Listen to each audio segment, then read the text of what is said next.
स्वामी विवेकानंद जी के श्री चरणों में मेरा सत सत नमन।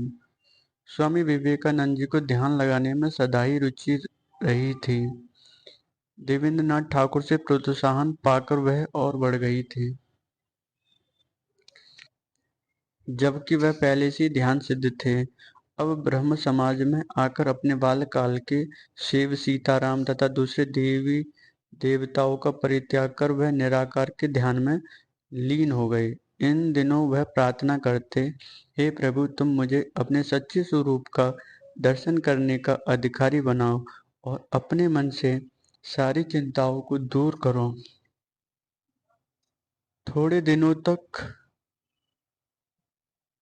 ऐसा अभ्यास करने के फलस्वरूप उनकी ऐसी अवस्था हो गई कि ध्यान के क्षणों में उनके शरीर की चेतना का पूरी तरह लोप हो जाता। घर के सभी लोगों के सो जाने पर कई दिन इस प्रकार ध्यान में बैठकर वह रातें काट दिया करते थे।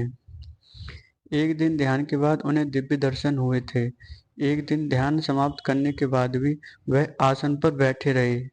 ध्यान का प्रभाव और आनंद तभी भी बना रहा। अचानक उन्होंने देखा कि एक दिव्य ज्योति से सारा कमरा भर गया है और एक अपूर्व